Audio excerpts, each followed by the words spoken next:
In-Laws and Crime. I'm Ashley. I am Megan. This is In-Laws and Crime.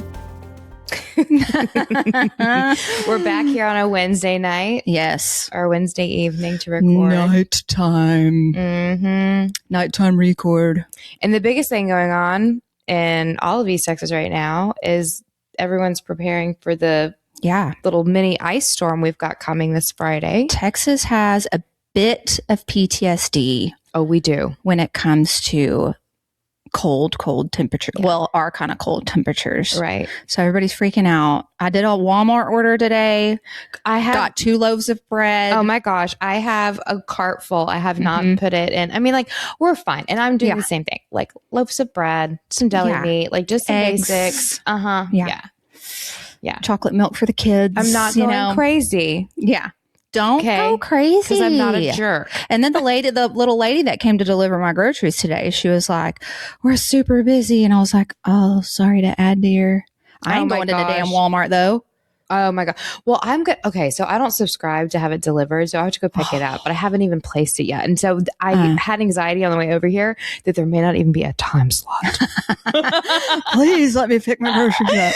So anyway, but yeah, it's supposed to be a freeze. Thing. Everybody stay warm this weekend. Stay warm, charge your flashlights and your battery backups. Hopefully you got a generator. Yeah, hopefully you have a generator, but if you don't, too bad. Hopefully you got a fireplace. Jacob was, he went to go check on our lake house today.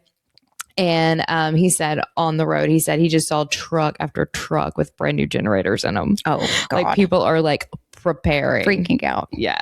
Well, so anyway, we have good reason to. Do we have anything for the corrections corner? I don't think we have anything for the corrections corner. No.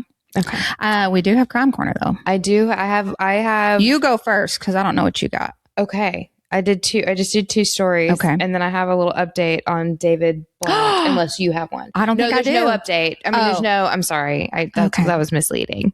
Made my heart skip out of my chest. I saw an update just on him from the family. Got it. Okay. So on yesterday, January 20th, a Tyler man, Fernando Simon, was 22, led police on a high-speed chase through Tyler until he finally came to a halt because he slammed into a utility pole.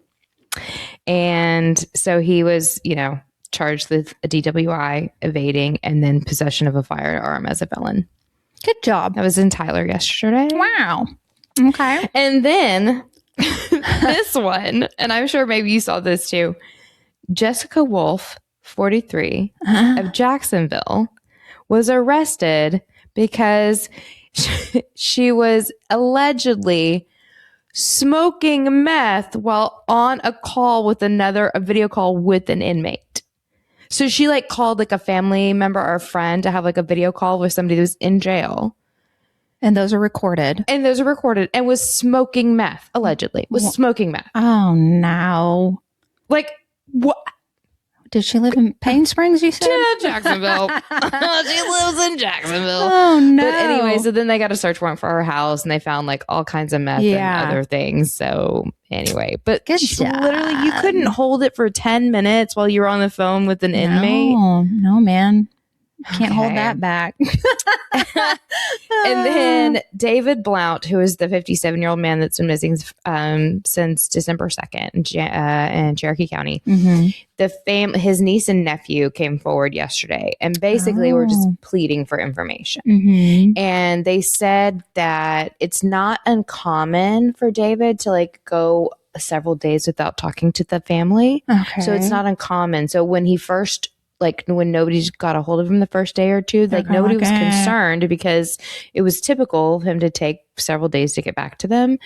And, but yeah, so now they're saying, this is bad. Way too long. Yeah. This is not like him. And I was trying to find if he had children of his own or if he was married, but I couldn't find anything that said that he was. I haven't seen anything either. So, and then they also said that he would tell his neighbor when he was going fishing, right? That's the thought. He would always tell his neighbor when he was leaving to go fishing so the neighbor could keep an eye on his house.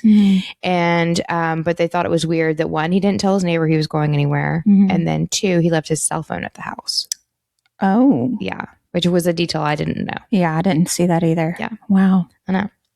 So, and then when they found the truck, there's no fishing gear in it. And, okay, there's so much more. I know. And, I'm sorry. And he normally goes to like fishing at lakes, and where they found his truck was parked by like a river. I did know that. Yeah. Mm-hmm. So they're like, this is not where he would be fishing. Yeah. This is very unlike him. Yeah. To fish from the side of the road in a river. Yeah. So, like, he's a lake guy. So, yeah, it's really weird. Hopefully they find him. I hope they get So weird. some sort of lead. Yeah, they're just begging for anything that you think may help. Yeah. Yeah. So if you know anything, and they were Cherokee saying too, County, like call whether you live on an acre or whether you live on 1,000 acres, and no matter what county you live in, just look around. Yeah. Just see. Use your eyeballs. Use your eyeballs. And your ears and your Yes. brain. But those are the two that I had, or the three things. The one of them I had, which I'm sure people have been seeing, is the game warden that was on Lone Star Law out of Jasper County. Right. Yes. Oh, I saw that one. Yeah, he's back in jail again because he is. I don't know. Me and my husband were reading the article last night, and it looks to be like something happened with some land and some lumber and some timber, and he took some timber. I don't know, but he's back in jail again. And then there was. I'm almost positive it's still out of Jasper County. There was a man that went missing back in 2022. His body was never found. They knew something. There was a lot of evidence, I guess, and I forgot his name. I'm so sorry. And we use my phone for a hotspot, so I can't pull it out. Dude, I don't even know where mine is. His name, I can't remember.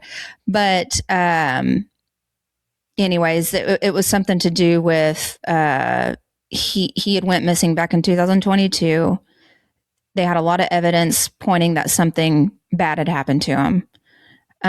They arrested, I think, 4 individuals. Oh. And they have been charged with murder, either murder, or some of them were charged with tampering with or intent to tamper with a corpse. Okay. So I don't know all the details, but I'm sure we'll end up covering this one because this one sounds crazy. Yeah. But they still have not found this man's remains. Really? So I don't know how they know that I don't know how they know all of that evidence. And I'm so sorry. I forgot his name. Dadgummit. You can fix it in your corrections corner next week. Yes. In your corrections corner, Yes. you can. I will do my corrections corner next week and I will give his name. But I'm pretty sure those are the only ones that I had. So nothing crazy. And everybody's just going crazy for this weekend, the freeze. So that's it. Yeah. Yeah. I gave Jacob a whole to-do list to Yeah. prepare for the weekend. Yeah. So, Mhm. yeah, I don't typically put a light on my chickens, and I don't want to get any hate for those of you that have chickens. Yeah, please don't. But like, God, the chickens are a damn hot topic oh here. my gosh, but they cannot survive these. Like, we're not used to these temperatures. No. We're not adjusted for this. No. My chickens are not from Montana. Yeah. Okay. Yeah. So when we have these cold snaps, like I will put a lamp on them. Yeah. Even though I'm they're not supposed to. Like, bless their little chicken hearts. I know you can't. I cold. mean, yeah, they're in 80 degrees one day and I negative. know. A girlfriend of 2 mine has the quail. next. She lost all of her quail but one Oh. from the night that it dropped to the 20. She thought her birds were fine, and she lost all of her little quail except for one. I have quail. How'd your babies do? Everybody's good. Kevin, his little eyeball. I don't know. My little boy quail, Kevin. He's a little asshole though, so I think he gets in fights a lot with the other quail. But Probably. his little eyeball, but they're fine. Do you have a heat lamp on them? No. Do you plan on it? Mm-mm. They have a place to get in out They of the. have a little roost up in there that has a bunch of hay. And Do they stuff get in there. it? Mhm. Oh, okay. Yeah. See, hers won't go into the. They have a roost too. They won't go They in won't it. go in there. Mm-mm. Mm. I know. That's another thing. I've got to get bedding for the bottom. Yeah. Of my chickens and stuff. Some of my girls are old too. Yeah, you do have some old ones. I do. You got some from Steve. Our I have some of father-in-law. my original girls, and then Steve gave me 2. Yeah, and see, my quail are old. Apparently, this is Farm Corner. I'm sorry. This is where we really got on a tangent. My quail, I think quail only live to be about around 8, and Mhm. all of my quail are at the 5-year mark, I think now. So, Really? yeah. Yeah, I think Dylan was like 1. Wow. I think they're right around the 5. Yeah, my chickens mark. are rolled. They were hit year 6. In fact, this month they are 6 years old. Yeah. A lot of them. Yeah. But anywho, Then that is Farm Corner. That's Farm Corner. We're gonna start doing it too. So we'll don't carry that at on. me about giving my chickens a little warmth, okay? Yeah. Nobody come at her. Are you ready to dive in? I am so excited. Okay, I'm going to give credit to my aunt. She gave me this one when she was here at the holidays. And it is quite the doozy. I'm quite the doozy. excited. So buckle in. Okay. Strap yourselves in, kids. Strap yourselves in. The event takes place in the 80s. Okay. Ooh, and we're talking about a lady named Patsy Wright. But I'm going to back up and tell you about Patsy Wright and her life. And I'm also going to say that this is not in direct East Texas. Okay. This is our cousin. We're back over in Dallas. Okay. Let's go around. Okay. Our neighbor. Okay. Patsy and her sister Sally grew up in the Highland Park area. And if you know anything about Texas, it's the rich part of the Dallas area. Hoity-toity area. They're the only children of Tom and Virginia Bolton. Virginia was a housewife and Tom was a successful and somewhat eccentric oil man with a passion for Texas history. Oh boy. In the early 60s, Tom took a trip to London to see Madame Tussauds famous wax museum. When he returned, Tom went to the family of wax sculptors and commissioned 72 original figures. Oh my gosh. Yes. Dang. That really struck him. It did. The figures were of Texas and Southwest historical characters, mostly gunfighters like Wyatt Earp, Billy the Kid, etc. Heck yeah. In 1963, Tom opened his Southwestern Historical Wax Museum in Fair Park, where it was a big success, especially during the annual state fair, where 12 to 13,000 people went through a day. My gosh. A day. Okay. From the state fair? Yeah, people, I think these are numbers for the state fair. Gotcha. Because he's right next door to I'm so sorry. I keep hitting let me calm down. Guys, just bear with us. I'm struggling with the mic today. But yeah, I think it's people that were coming to the fair every day, but because he's right there, he's getting all that exposure. So he's getting all, That's benefiting. A lot of traffic. A ton of traffic. Yeah. Okay. Well, good for him. So over time, unfortunately, the Fair Park area declined and Tom's museum was incurring higher security costs. So in 1972, he moved the museum to Grand Prairie near Six Flags over Texas in Arlington. So at some point, Virginia, his wife, must have either passed away or they divorced. It doesn't say. Oh, interesting. But the next thing was Tom, his new wife, Sally and Patsy all moved to the Arlington area where they moved the museum. Okay. So I don't know what happened to her. Yeah. But anyway. She turned into a wax figure. Yes. Okay. But there's a stepmom. So she's going to come and play here in just a minute. Got it. Both Patsy and Sally worked at their father's museum in the summers when they were home from college. Sally had attended Texas Tech for 2 years and then taken business school courses. She married an accountant named Lonnie Roberts and eventually went to work full-time for her dad as a secretary running the museum's office. Patsy later joined Sally at the museum in 1973, handling public relations. So this was a big operation. It was huge.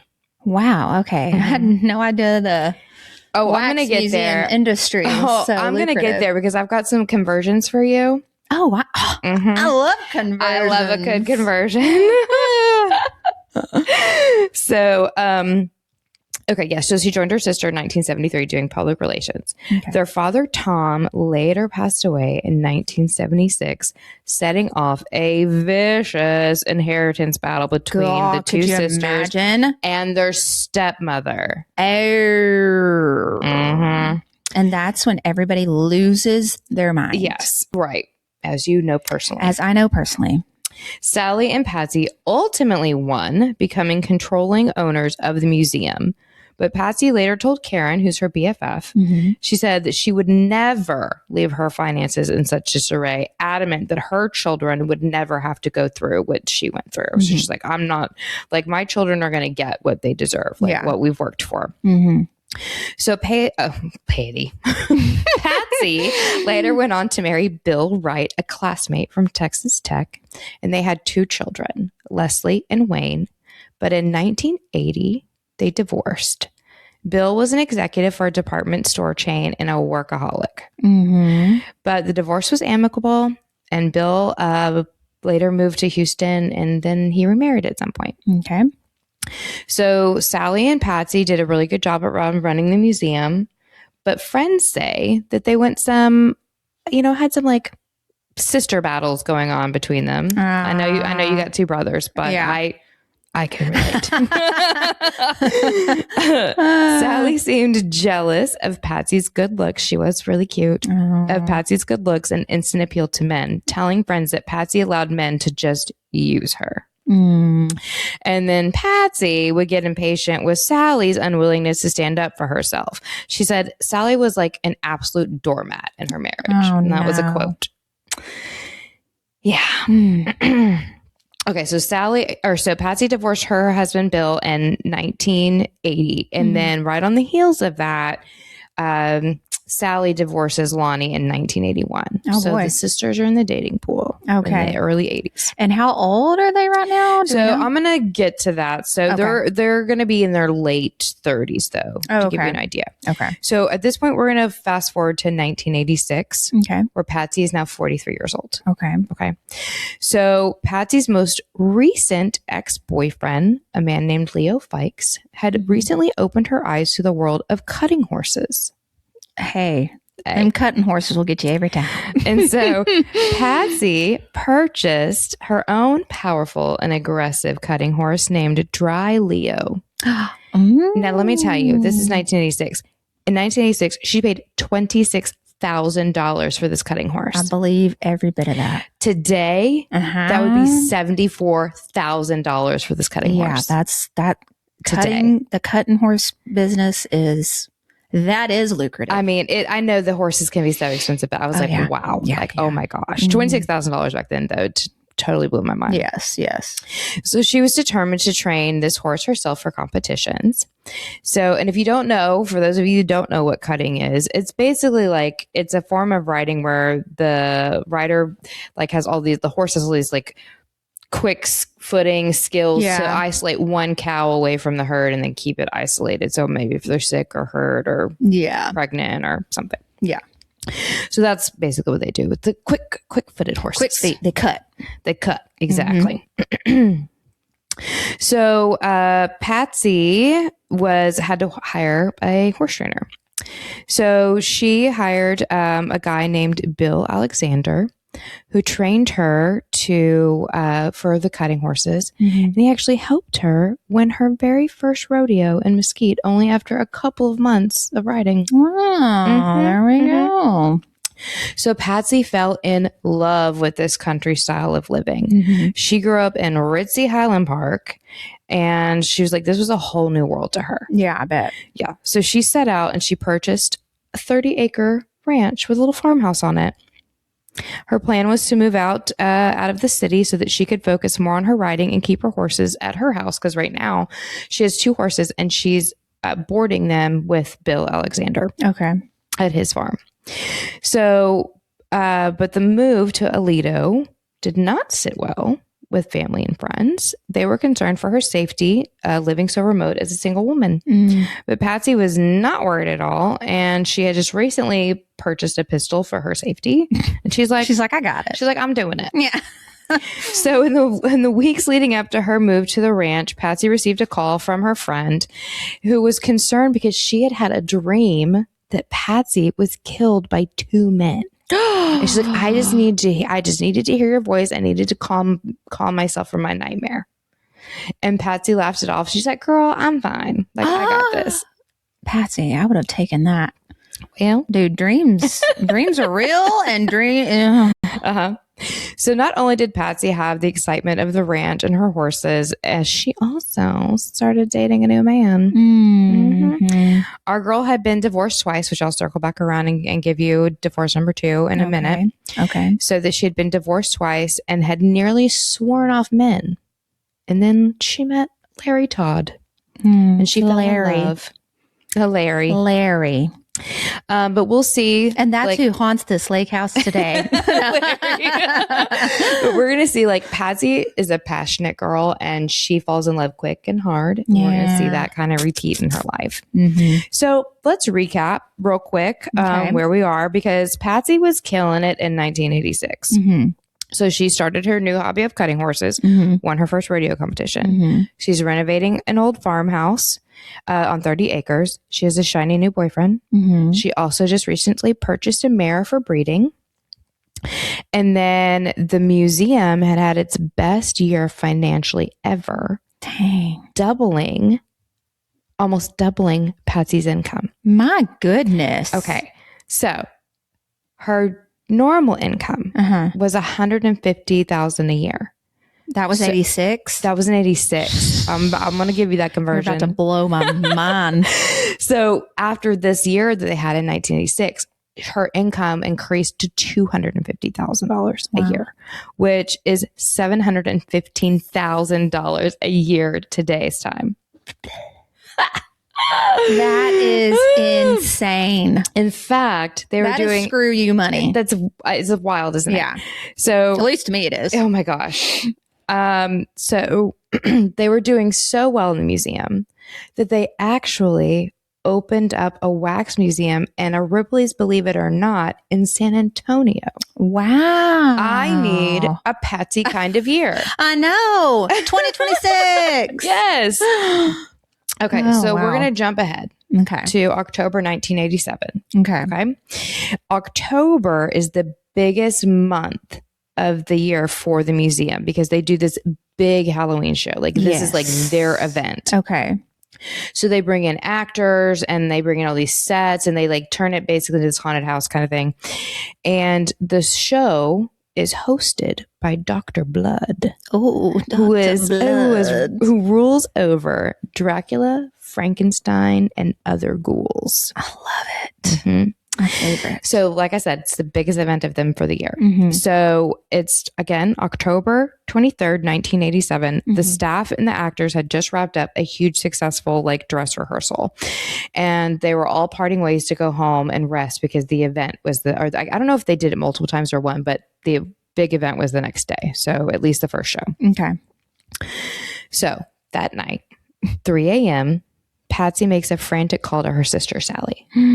Patsy tells Sally that she had taken NyQuil and crawled into bed, and now she's having trouble breathing, and she needs help. Oh, no. Sally and her husband, Steve, rush out of the house and head to Patsy's home. So Patsy is currently living in a rental because she's doing renovations on the farmhouse because it's not ready for her to move in. So she's in a rental. So Sally doesn't know. She knows where Patsy lives, but she doesn't know the address. So she can't give directions to 911. Oh, crap. So now they're rushing over there to try to save her. Yeah. So Sally and Steve arrive at the home and start beating on Patsy's door, but no answer. Oh my gosh. And the door is locked. So Steve is running around the house, checking windows, see if he can find something that's been cracked open. Yeah. He finds one, thankfully. He crawls in and he flies to the front of the house. He lets Sally in, and then they rush into Patsy's bedroom where they find her laying in bed and unresponsive. Sally calls 911 now that she's got the address, and Steve starts to perform CPR on Patsy. Steve noted that he kept spitting out green stuff onto a towel that was on Patsy's bed while performing CPR. Oh, gosh. Mm-hmm. They also note that Patsy's eyes were open but unresponsive. Ooh. Mm-hmm. Soon the firemen and paramedics arrived, but Randy Jones, one of the paramedics who was on duty that night, says that there was little they could do. Patsy had no pulse, no blood pressure, and her eyes were beginning to dilate. Mm-hmm. Still, Patsy was rushed to Arlington Memorial Hospital, where Dr. Tim Williams declared her dead at 4:15 a.m. Sally and Steve tell police about the events leading up to finding Patsy unconscious in her bed.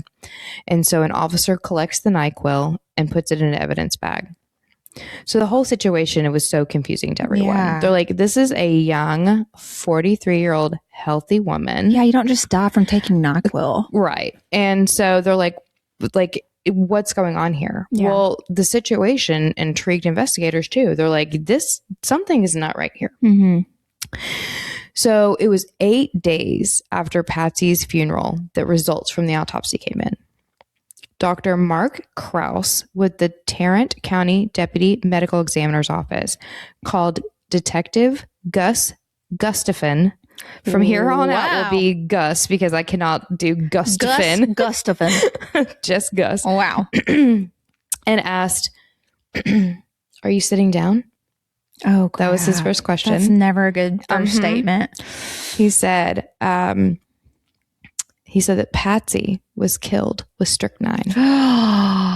He said in all of his 20 years, he had never seen anyone killed with strychnine. Eesh. Mm-hmm. He said there was enough strychnine in Patsy's system to kill 8 to 9 people. Holy crap. Mm-hmm. Well, she was there by herself. And he said it's also a horrible way to die. Well, yeah.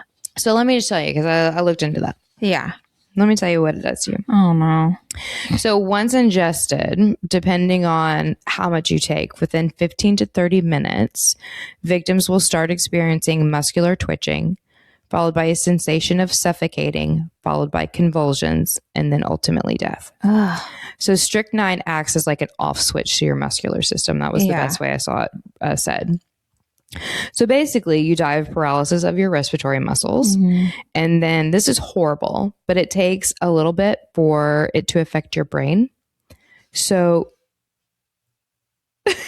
that's coolly. Really hoping that's the cat. Okay, you probably can't hear it. Oh, I think it's the cat eating kibbles. Oh yeah, maybe because I filled it up. Okay, if you hear that, if you hear that in the background, that's the lake house cat. That's Steve's cat. That's the lake house cat. So it takes a minute for your brain to like catch up. So you're conscious for some of this going on before you die. Horrifying. Mm-hmm. Yeah. So her last few minutes were just horrible. You know what? And I just had a surgery. And when I went in for that surgery, I was like, because I had to get put under. And I was like, what if I'm one of those people that they put under, but I'm still conscious, but I just can't. Yeah. You can't Luckily, tell them. I was no. There was no waking me up. So Detective Gus does a deep dive into strychnine and discovered the form of strychnine that was used to kill coyotes, gophers, rats, and other pests contains less than 3% of strychnine. Patsy was killed with an almost pure form of the poison. My gosh. Where do you even get that from? Yeah. Well, okay. Let me tell you. It is only obtained legally through chemical outlets to authorized buyers. And only about 100 companies around the country use or sell strychnine, according to the EPA. Mm-hmm. So as a result, the poison is rarely seen in homicides. Yeah. But Gus also discovered it's available in some college chemistry labs. Mm-hmm. And of course, per usual, it can also be found on the black market because it's used to lace cocaine and other illegal drugs to get rid of unwanted associates. Well, that's one way to get rid of somebody. I mean, we always talk about there's no loyalty in the criminal world. Like, yeah, no. like just taking people out. Jeez. Okay. So investigators are looking into Patsy's death and they quickly ruled out suicide for a few reasons. Yeah. Because remember, she's in the prime of her life. She's having the best year. Good Lord. So everything was going right for her.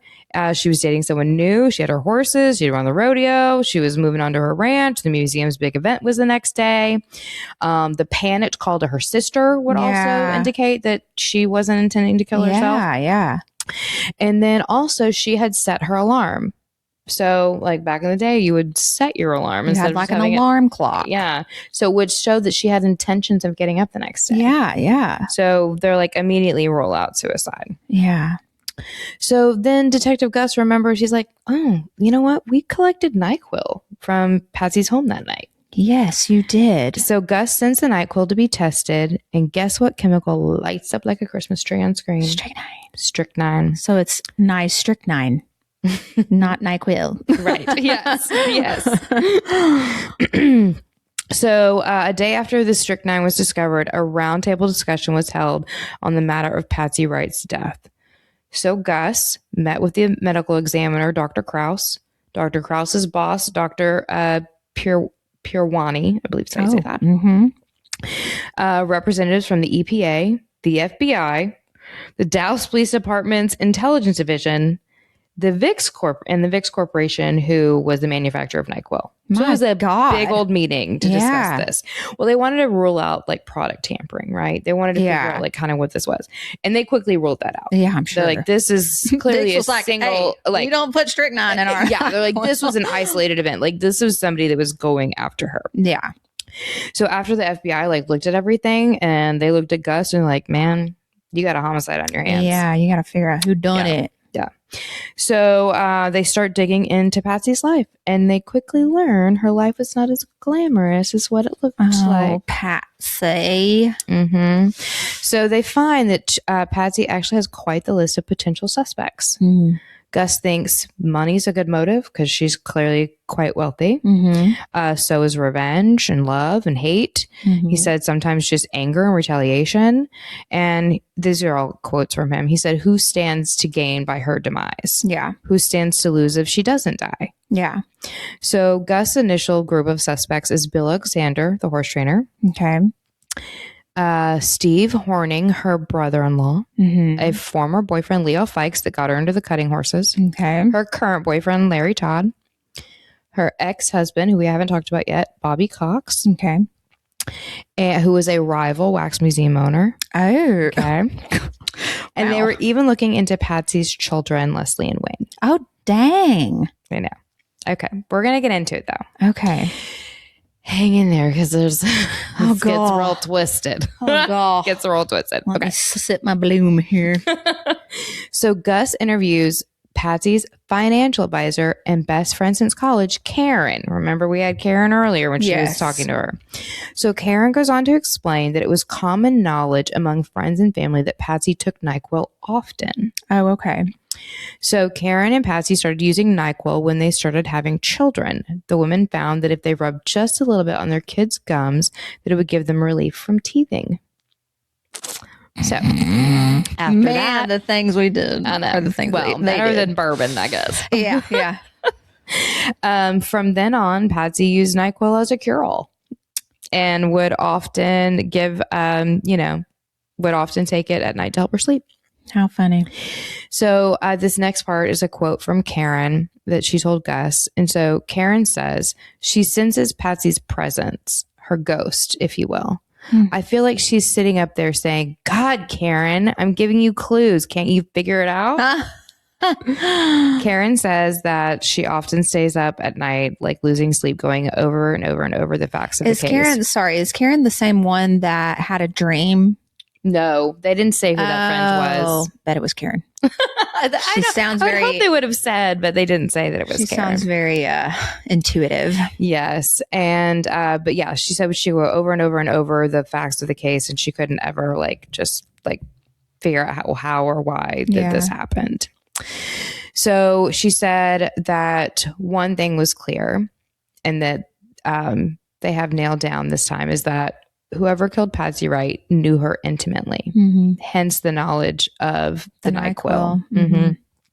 Which is another horrible thought, because if they knew Patsy intimately, then Karen, as well as Patsy's friends and family, probably also knew the killer. Yeah. That'd be sketchy. So this is a quote from Gus, and he says, everyone I talked to said they knew she took NyQuil. He said that meant that the killer had to be someone who knew Patsy intimately and targeted her specifically. It also meant the killer could bide his time. Gus, though, goes on to say, when someone can go to that extent of putting a scheme together like this, there's no sense of urgency. Yeah. Because you're right. She's not taking it every day. Yeah. Right? Just when she can't sleep or whatever. He goes on to say, this isn't rage. This is just put the stuff in and just walk away. And wait. Yeah. So they knew that sooner or later she would drink it. Well, like knowing this, the interrogations then turned into a hot mess of finger pointing between family and friends. Yeah. Because like I bet. people get real ugly. Yeah. Let's talk about our children first. Okay. So Gus is aware that Leslie and Wayne, who were both students at Texas Tech at the time, would inherit their mother's sizable estate. So Gus interrogated the two per procedure, but found that Pansy. I'm sorry. That's the second time I butchered her name. Patsy's children adored her. They were very close to her, and they both commented that she was basically a second mom to like all their friends. Yeah. They're like, we love her. We don't want to lose her. Yeah. So Gus asked Leslie and Wayne to take a polygraph, and they both immediately agreed, and both passed with no problem. So the kids, as far as he could tell, off the table. All right. We're going to talk about the Alexanders, who were the Bill Alexander, who's the horse trainer. Okay. So, because the finger pointing is really about to heat up. Gus learns days after Patsy's death, Bill Alexander and his wife Bonnie, the horse trainers, who also boarded Patsy's horses, if you remember, cashed a check that Patsy had given them. Patsy had written in the date of the day before her death, so 10/22, and signed her name. And then in the memo, she wrote saddle. The Alexanders had then added the word fees to the memo and then filled in the amount for $4,000. They filled in the amount for $4,000. So the day Patsy died, when she asked Karen, because remember her best friend Karen is also her financial advisor, to liquidate some of her assets in order to, she needed $125,000 available for the Alito ranch home because it was coming to a close, like her renovations were done. And Karen asked if there was any outstanding checks she would need to cover. And Patsy did not mention this large check to the Alexanders. Yeah, that'd be a substantial amount that you'd be needing to do. The family grew even more suspicious when they learned that Patsy's expensive horses were in the Alexanders' names. So the horses aren't even titled to her. They're titled to the Alexanders. How weird. So the Alexanders had become a major part of Patsy's life in the previous year. Patsy told several friends that if she could find a man like Bill Alexander, she'd marry him. Patsy had bought several horses through the Alexanders, which means they had already made money on the deal if they bought them through the Alexanders, and was paying for board and training. She even spent the month of June living with them while Bill trained her for the Mesquite Rodeo. Bonnie goes on to explain to investigators that Patsy gave them a check and simply told them to add up what she owed for the several months of board and contest entry fees. That was the reason it was $4,000 for a saddle and fees. Okay. And then she said she further explains the reason the horses are in their names and not Patsy's is Patsy didn't want her brother-in-law, Steve Horning, to get his hands on them in case something happened to her. So at this point... That makes no sense. I know. So at this point, investigators and family think there could be more to this story. So some speculate, even though there's no proof to this, some of the speculations were that Bill might have been in love with Patsy and got angry when Patsy didn't return Bill's affection because Patsy didn't want to hurt Bonnie. It was also thrown around that possibly that Bill was about to lose the horses and a large portion of his income when Patsy moved to Alito, and that Bill could have poisoned her to keep the horses. Or was it possible that Bonnie became enraged by Patsy's relationship with Bill, that she flew into a jealous rage and poisoned Patsy? Because we all know a woman's weapon of choice is poison. It is. It is. Yeah. So, unless you're Betty Beats. Betty Beats. So, and then Gus, during his research of strychnine, discovered that strychnine is sometimes used by horse breeders to treat their animals. So, no, I didn't get into what, but they didn't find anything. They didn't find any products on their ranch or whatever that had any strychnine in it. Yeah. And both Bill and Bonnie took a polygraph. They both passed. Okay. Okay. So we're going to talk about Larry Todd now. Larry Todd was her new shiny boyfriend. Okay, gotcha. So Gus interviewed Patsy's current boyfriend, Larry, but he had a solid alibi. Larry lives and works in the Austin area, and he hadn't been down to see Patsy in a while. Oh. Mm-hmm. So also based on his reaction to the news of her death, Larry was like taken out. He's like, yeah, this guy didn't do it. He was like very sad. Lost it. Oh. Mm-hmm. Well, poor Larry. Yeah. So they quickly kind of rule him out too. Like they're like, yeah, there's not enough evidence that points to him. Okay. Now we're going to get into Leo Fikes, who was the guy that introduced her to cutting horses, and the ex-boyfriend right before Larry Todd. Okay. So several months after the beginning of his investigation, Gus received an anonymous phone call asking if he knew Leo Fikes, Patsy's ex-boyfriend, had dated a girl named Linda Donahue. Who is Linda Donahue and why does she matter? Yes. Well, first of all, she will be a future episode on the podcast. Okay.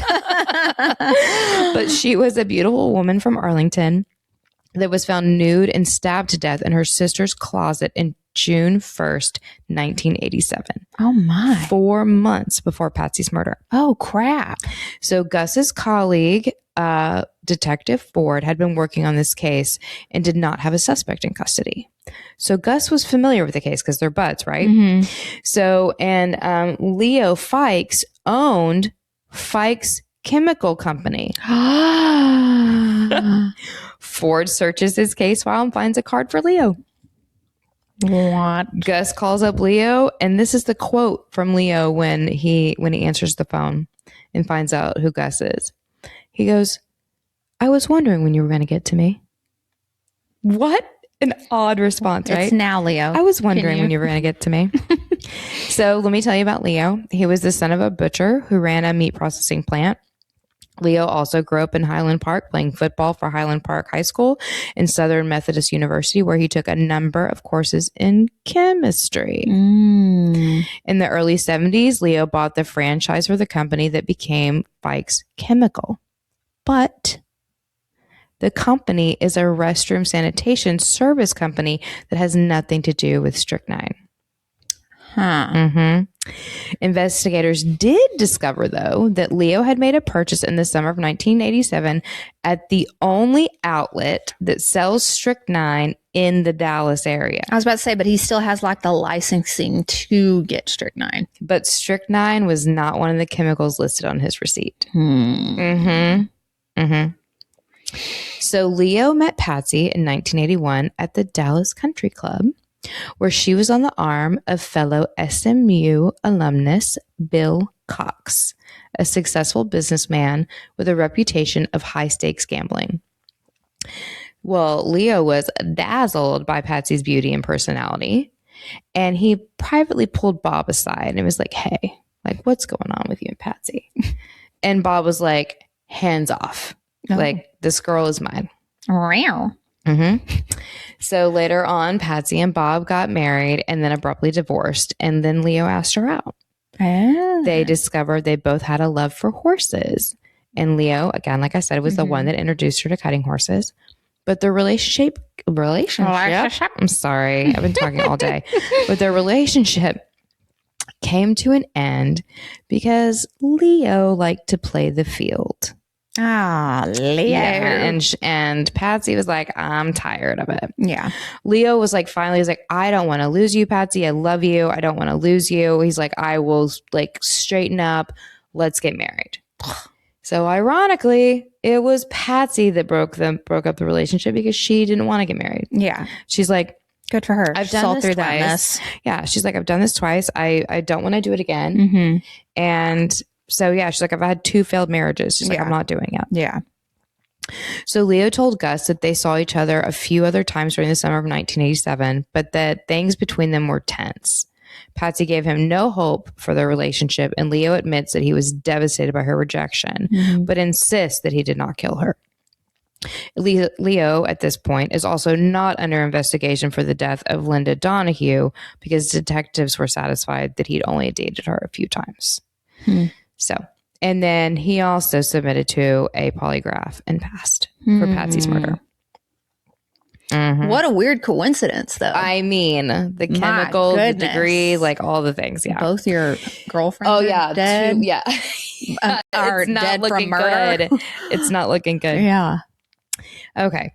But at this point, Gus and other investigators with Tarrant County District Attorney's Office, they feel like they're not saying it, but they've kind of narrowed it down to two people. They've narrowed it down, they believe, to Bob Cox and Steve Horning, her brother-in-law. Okay. So we're going to start with Steve. Okay. So remember, Steve is Sally's husband, Patsy's brother-in-law. Mm-hmm. Sally and Steve married in 1981, which was a quick turnaround for Sally because if you remember, she was divorced from her first husband, Lonnie, in 1981. Oh, wow. So girl made a quick turn. Yeah. Wow. She had met Steve because Steve was owned a landscaping maintenance company and he was doing work for them at the wax museum. Okay.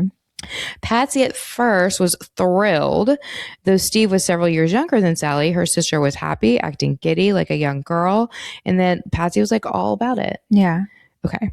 Well, then her opinion of Steve soon changed because Steve pretty much didn't do much work after the marriage.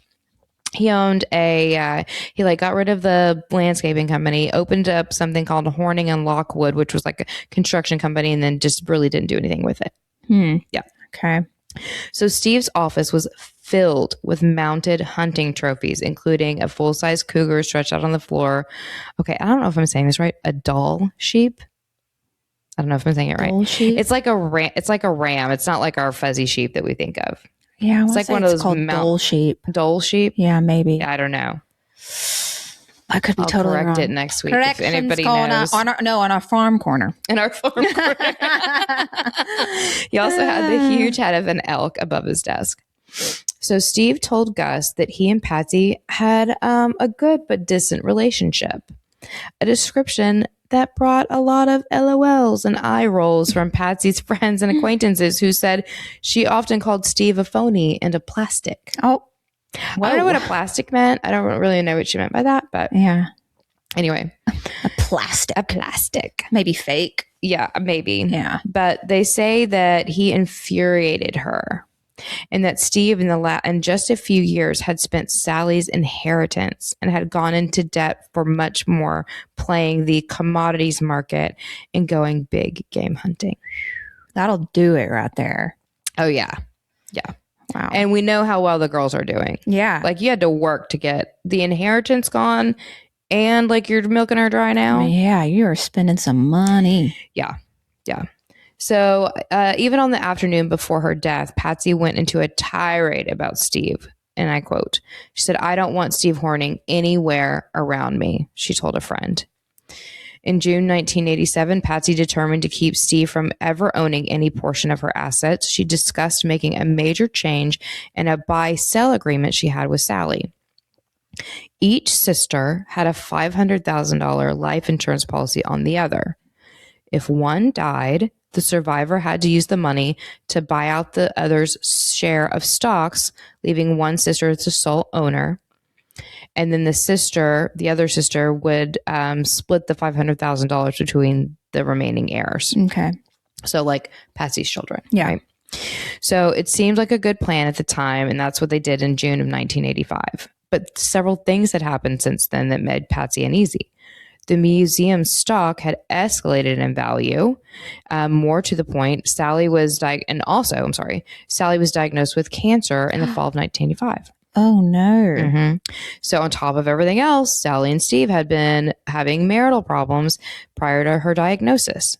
But even Patsy told friends that Steve had been extremely supportive of Patsy during the difficult period. So even though they weren't doing well, he was took care of her when she was sick. Yeah. Still, their parents and two of their grandparents died of cancer, and Sally's prognosis was poor. Yeah. If she died with the buy-sell agreement in place, Steve would receive $500,000. Mm-hmm. Sally underwent chemotherapy and her cancer was declared in remission that summer. Oh, nice. So she pulled through. Both sisters agreed that the buy-sell agreement needed to be changed. They scheduled a board meeting for early November to discuss the changes, but Patsy died 2 weeks before this meeting. That does not look good. It doesn't look good. Thus, the buy-sell agreement went into effect. Despite Leslie and Wayne's pleading that Sally give them their mother's... Cooley scared the absolute crap. Hi, Cooley. At least it's not Larry. Yeah. The lake house cat is here. If anybody... there's his tail.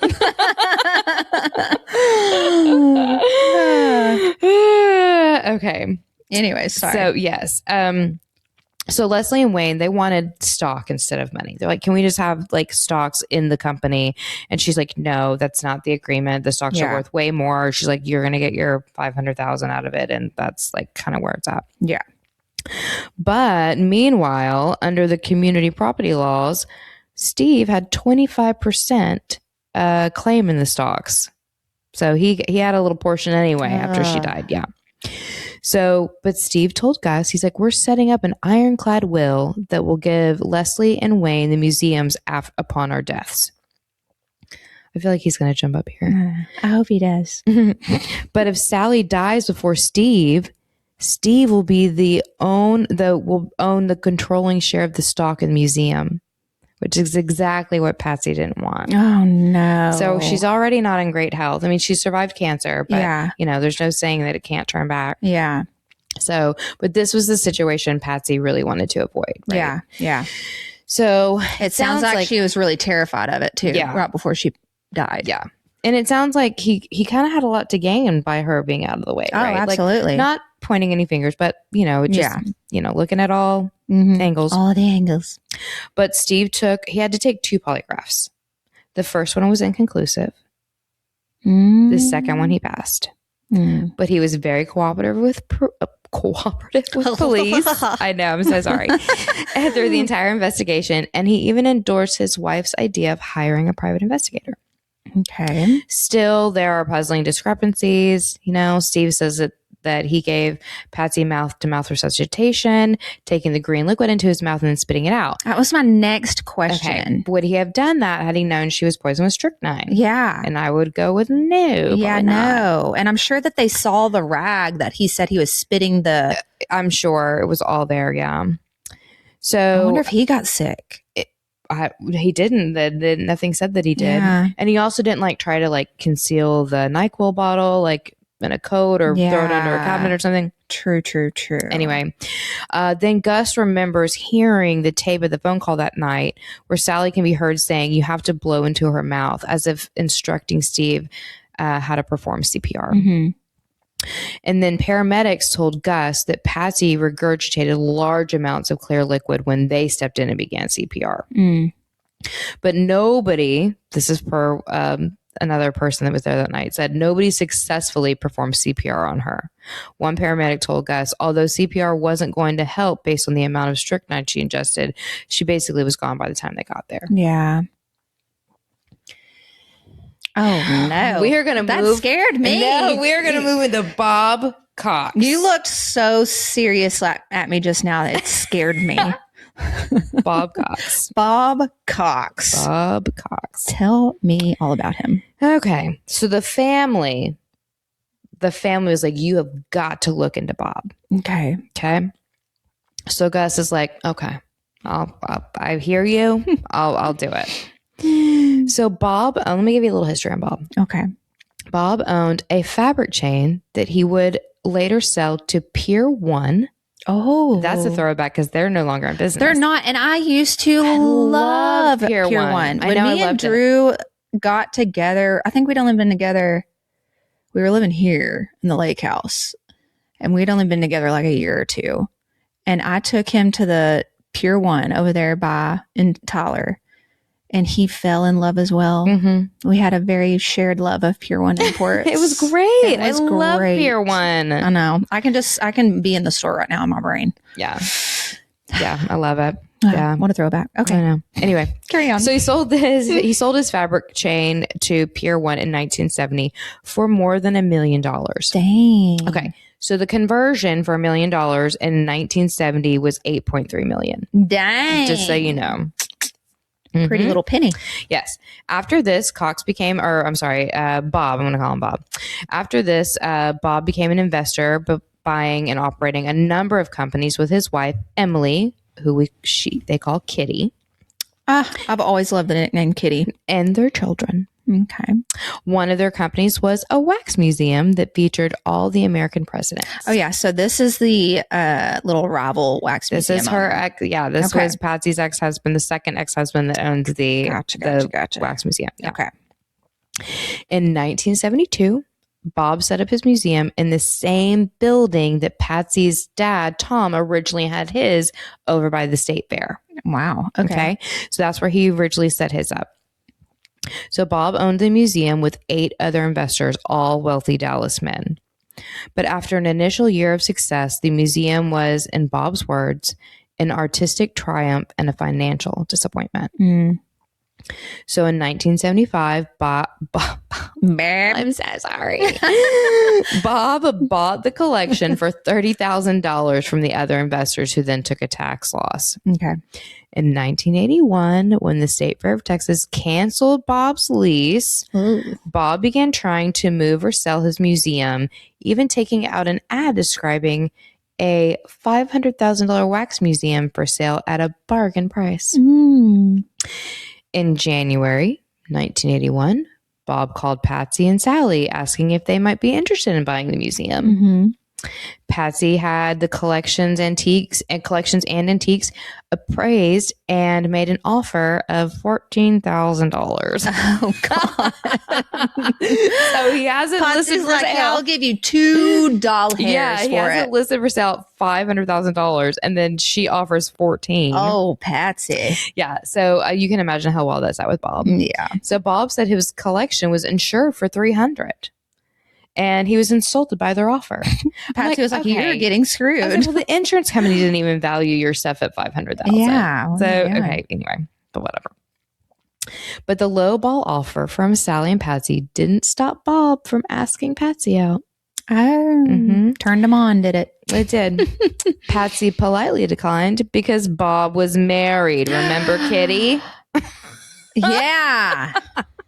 Now, in all fairness, they were separated, but they were still legally married. And Patsy said, "Call me when you're divorced, Bob." Yeah. So anyway, we're going to jump ahead a few months. And here is Bob's at it again. He led Patsy to believe that his divorce was final and he was free to date.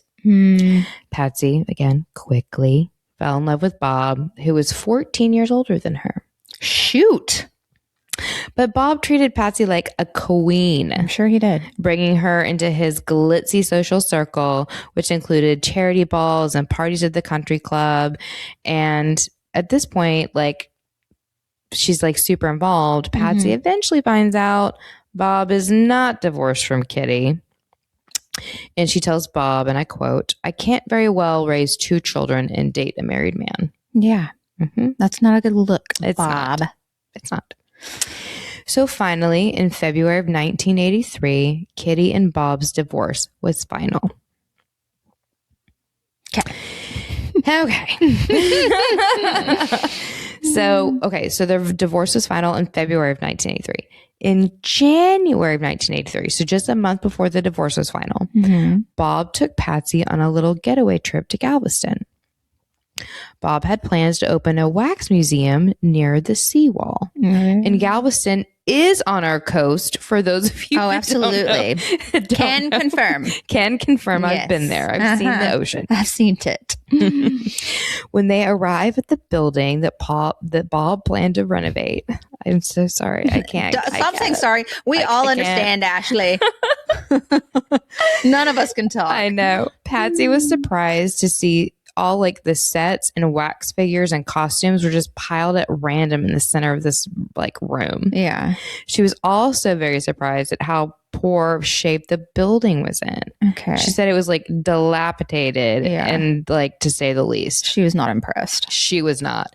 Either way, Bob expressed his desire to have the museum up and running by the time tourist season started. But on February 1st, shortly after midnight, fires were set inside Bob's dilapidated building, destroying some of the contents. Bob would later claim that hobos seeking shelter set the fires. But attorneys, His words, not ours. right, right, his words, not ours. But attorneys at Hartsford law firm would allege that Bob caused the fires to be set because after digging into Bob's finances, they discovered many of his companies were not doing well. Yeah. So boy needed some money. I was about to say, it's been sitting there for how long? And then right when you buy it, all of a sudden it's like, whoosh. And you put some things in it, some valuable items in it. Uh-huh. So apparently, Patsy knew nothing about Bob's finances. So when she and Bob married in April of 1983, so he got divorced in February of 1983, and then they married in April, 2 months later. Like, this is wild. I know. Several months after the fire, on the day the two were wed, Patsy later told friends that Bob flipped a switch on their wedding day. Oh, no. The charm was gone, the queen treatment was over, and he became verbally abusive to Patsy and her children. Yeah. After the wedding, Bob and Patsy agreed to move to her place in Arlington until her kids, Leslie and Wayne, graduated high school. Bob agreed, but oh my gosh, did he whine and complain about living in Arlington? He hated it. And he stated, and I quote, "This is like living on Mars." Okay. Now, I don't know where Bob lived before this. I was just about to ask that. I don't know. It didn't say where he lived before this, but either way, he was super unhappy. But his distaste for Arlington wasn't Patsy's biggest frustration with him. She was upset that Bob was 100% living off of her.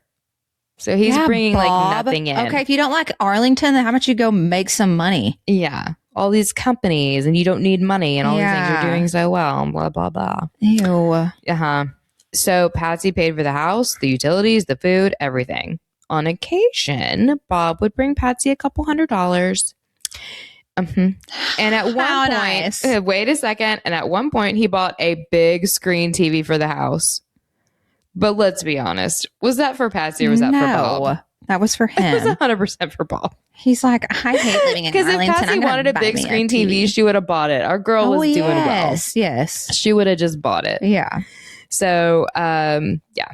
So Patsy also knew that Bob enjoyed card games. But now she's learning that he spent most of his afternoon at the Dallas Country Club playing gin and poker for big bucks in a room off the 19th hole.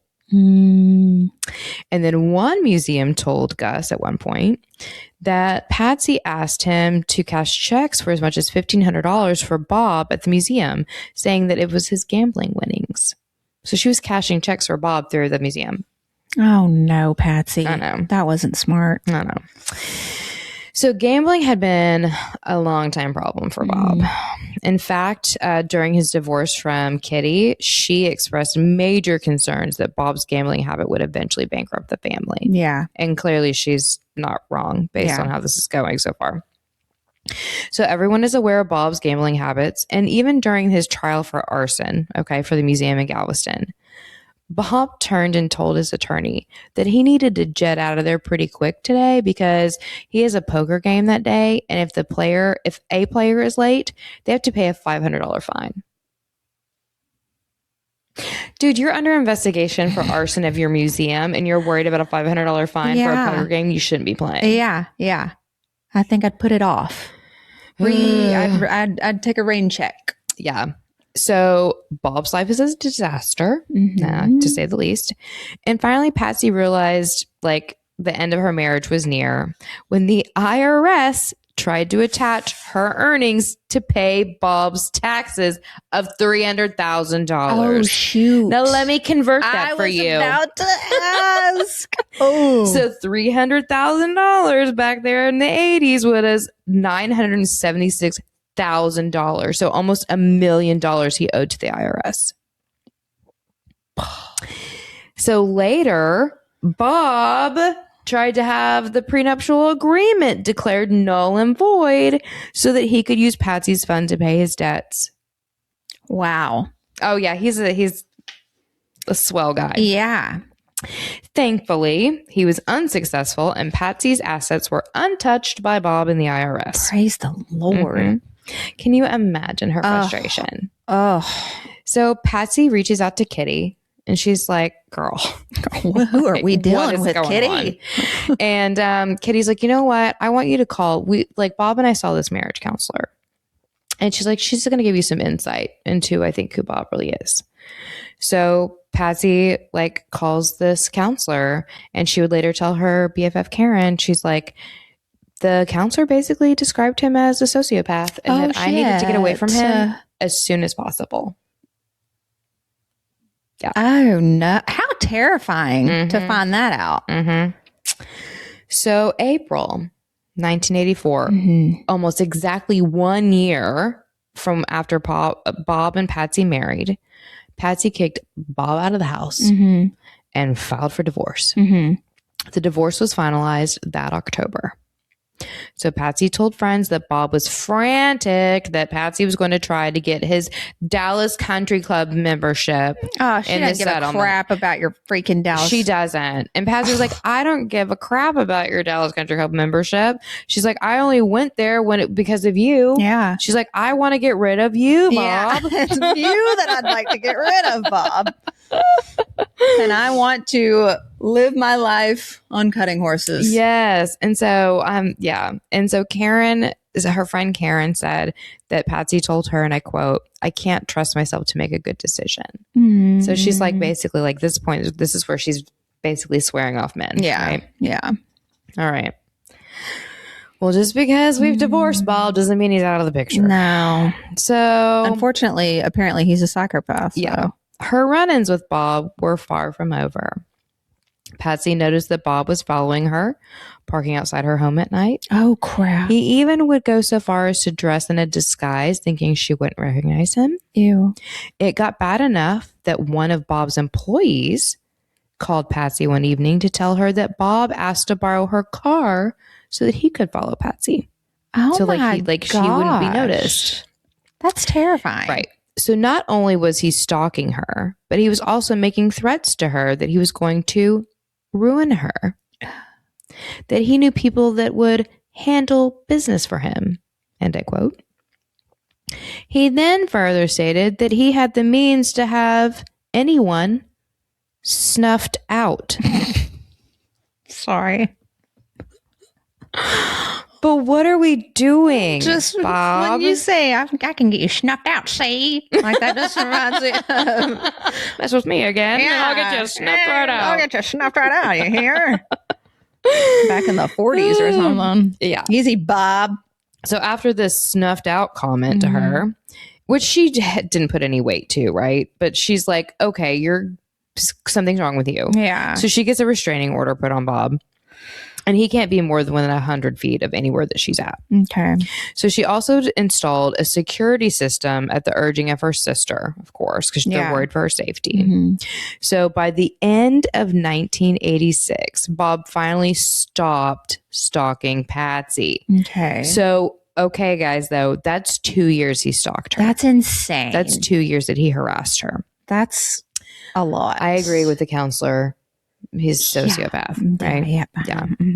So in September of 1986, Bob's attorney deposed Patsy for the upcoming civil trial of the museum arson.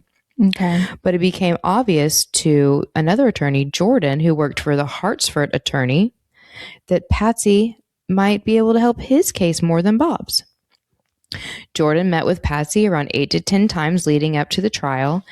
And the trial was supposed to take place in November of 1987.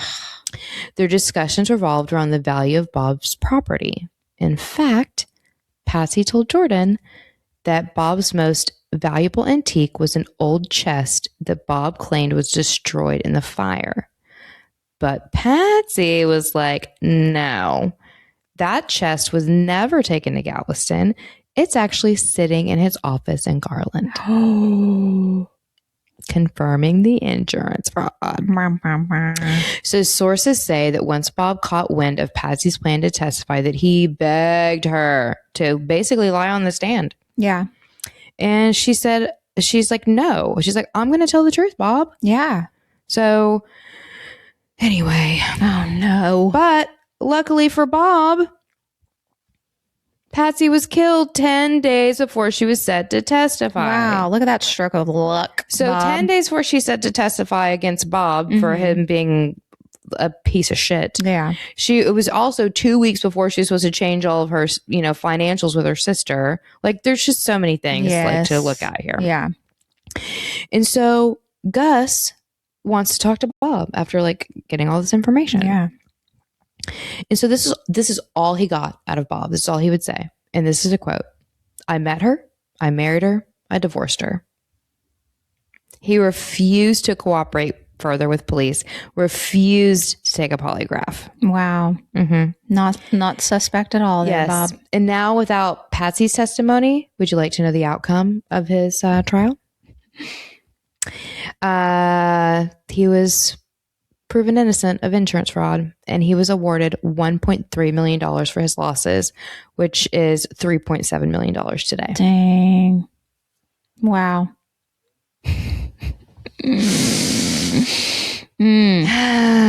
Okay. We're about to wrap this up. September 1988, 11 months after Patsy's died, Patsy and Sally's Wax Museum of Southwest burned to the ground. Holy crap. Didn't see that going. Arson investigators ruled that the fire was started at an electrical box, so no foul play. And insurance paid up to $4 million, which is $11 million today. Dadgum. But unfortunately, it's not nearly enough to replace the museum. They needed about $5.5 million, which was roughly about 15-ish million. So Sally wasted no time rebuilding the museum anyway, but she was going to make it her own this time. And she commissioned 135 figures themed around Arabian Nights. Oh, wow. Okay. So she also was able to open a Ripley's Believe It or Not museum. And when the museum reopened, she named it the Palace of Wax. And the Palace of Wax is still there today. I was about to say, that sounds familiar. Yep, it's still there today in the same place her dad put it back in the 70s. Wow, that's pretty cool. Right next to Six Flags. Okay. After the fire of the girls' museum, not of Bob's. Screw Bob. Yeah. Nobody cares about Bob. So after the fire, Gus receives a call from a jailer at Dallas County Jail. A female prisoner has seen the news reports of the fire and wanted to talk to an investigator about the death of a woman at the museum. Gus is like excited, thinking he's like, okay, I've got a fresh new lead. Yeah. So she was set to get out soon, the prisoner was. And I don't know her name. It was not mentioned in the article. Okay. So she was released from prison, and she was able to come sit down and talk to Gus about the death of Lori Williams. Who the hell is Lori Williams? Exactly. Possibly another future episode. She worked for the museum in the early 80s. Lori was a tall, beautiful 26-year-old blonde who went home sick from the museum sometime in 1984. 11 days later, Lori was dead. Her cause of death was never determined. So the woman, like I said, who's not mentioned, thought that Lori may have also been poisoned. So Dr. Krause comes back into the picture, looks at the toxicology reports, and shows there's no sign that she had been poisoned. And so because there wasn't any like evidence to prove she had been poisoned, they weren't going to like invest any further. They weren't going to like exhume her body or anything like that to look at it any further. Okay. So if you haven't figured it out by now, Patsy's murder remains unsolved to this day. What?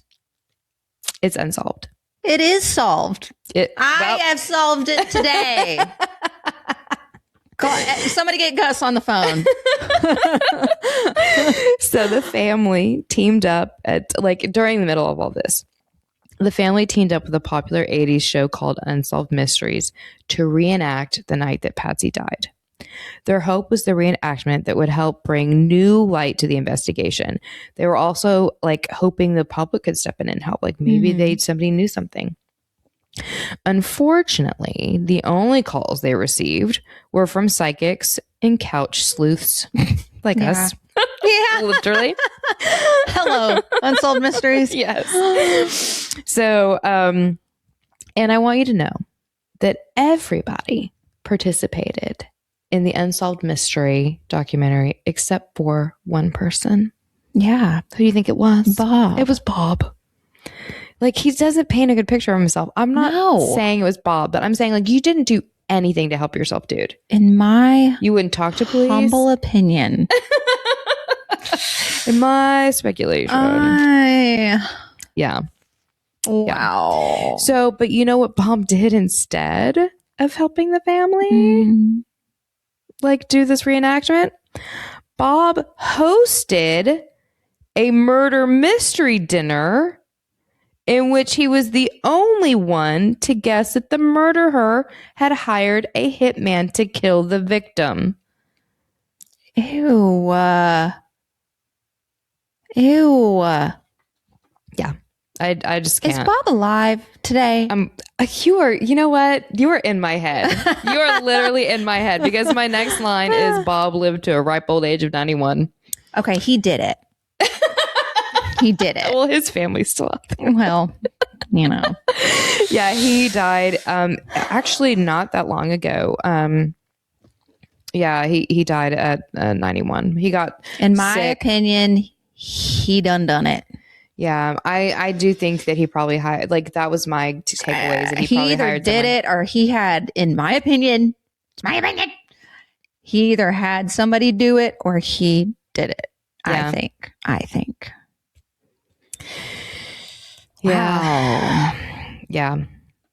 So at this point, like, nobody knows. Like, they don't have any idea, no concrete evidence. Mm-hmm.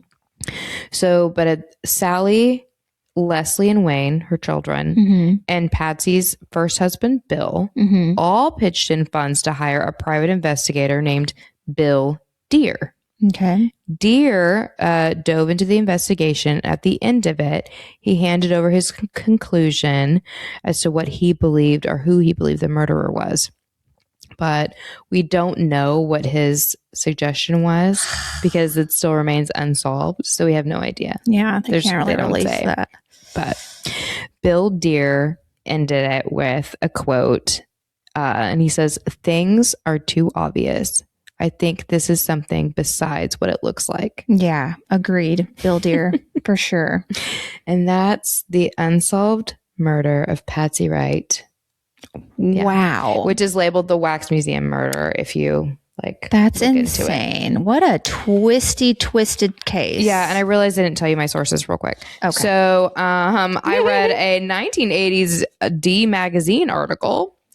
So that was one source, was D Magazine, and then my other one was the Unsolved Mystery Case, which was Unsolved Mysteries Season 1, Episode 23. I had to purchase it. I like literally messaged Megan. I was so irritated. Because it was on in the 80s. It wasn't something that I watched. I remember it as a kid, like hearing it and seeing it on. But like, I don't remember watching it as a child. But so they do like 3 different like investigations in one episode. So yeah. I paid 99 cents for 15 minutes of information I had already read about. But what a blast from the past. We love a good unsolved mystery. So but that was it. Wow, that's insane. Yeah, it's sad. I cannot believe it's unsolved. Yeah. It's solved to me. Yeah, I mean, solved to me. He had the most motivation in my mind. Yes, and he threatened, and he threatened her, and then through a murder mystery dinner. Yeah, what a okay.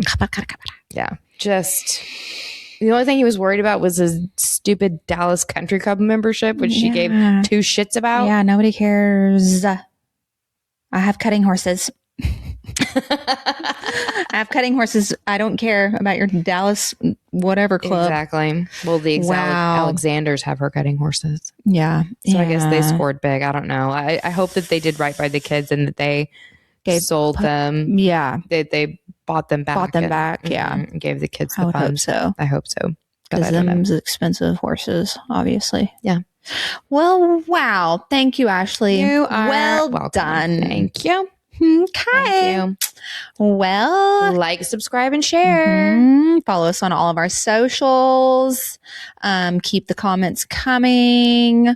If you would like to send us a recommendation or tell us a tale of your own. We hope to one day be big enough to do like listener tales or read y'all's little stories on the side. So if you have any sort of tale, whether it be crime or paranormal, Ooh, paranormal. or just a buck wild tale, Yeah. like a crazy you should not tale. have survived, but you did. Yes, a survivor tale. We want all the stories. Yes, anything. You can Send it email in. us at inlawsandcrime@gmail.com. And yeah, that's about it. Come back next week and keep your roots deep. And your head on a swivel. Bye.